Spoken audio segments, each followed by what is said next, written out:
Mantan Permata Syariah dari Fakultas Ekonomi Prodi Manajemen kelas 2E. Di sini untuk menuntaskan tugas praktek pendidikan agama Islam, saya memilih tugas ceramah sebagai berikut. Assalamualaikum warahmatullahi wabarakatuh.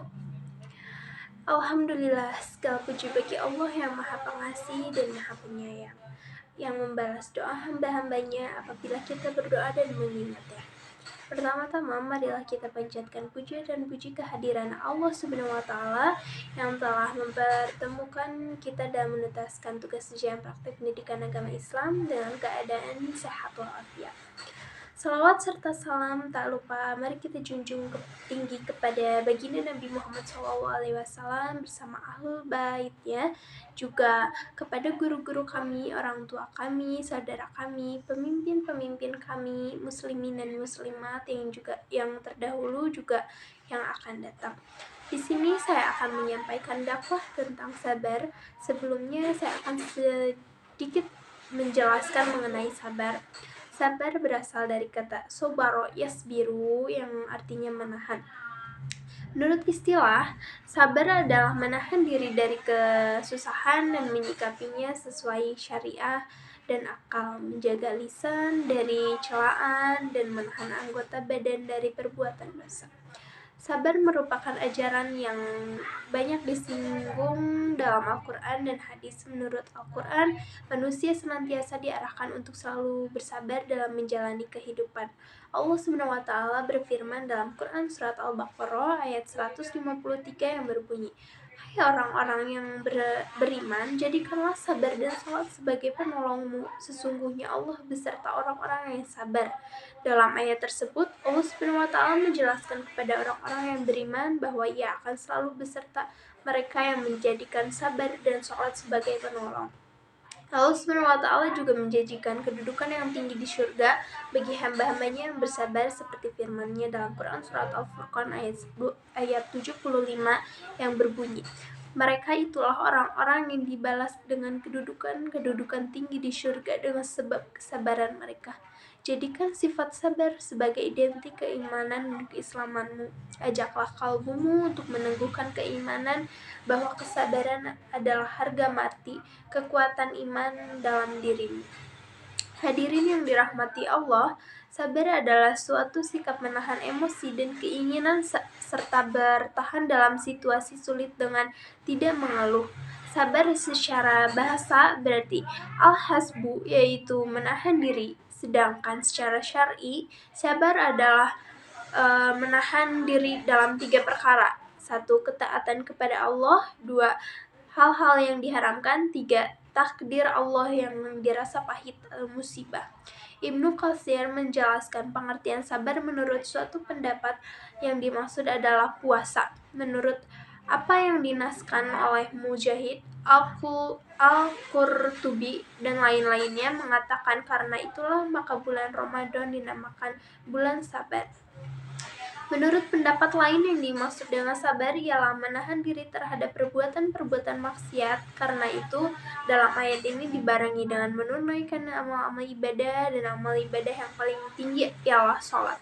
Sabar mengajarkan manusia untuk selalu bersyukur atas segala sesuatu yang diberikan Allah Subhanahu wa Ta'ala. Saat mengalami musibah, Allah Subhanahu wa Ta'ala memerintahkan kita untuk menghadapinya dengan 2 hal, yaitu sabar dan sholat.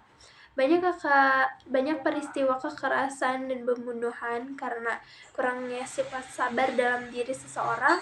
Mereka yang terbakar amarah akan mudah dikipasi hingga lupa diri, yang akhirnya berujung penyesalan. Sebaliknya, orang-orang yang memiliki sifat sabar dan akan menuai keberhasilan.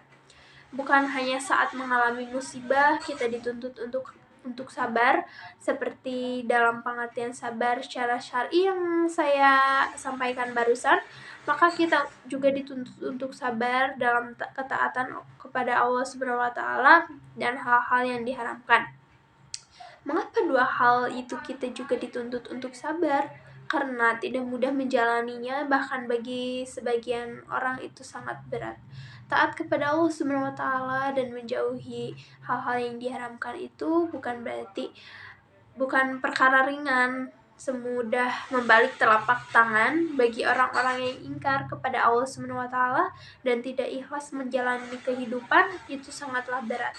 Mengapa? Karena taat kepada Allah SWT itu berarti kita banyak mengorbankan kelezatan dunia dan berlaku prihatin, tidak mengumbar hawa nafsu atau kesenangan duniawi. Contoh kecil, kita diperintahkan untuk berpuasa di bulan Ramadan. Bukankah puasa itu kita menahan diri dari perkara-perkara yang menyenangkan? Makan dan minum yang lezat tidak boleh dikonsumsi di siang hari, kemudian mengumbar syahwat juga dilarang, padahal semuanya itu adalah perkara-perkara menyenangkan bagi kita manusia.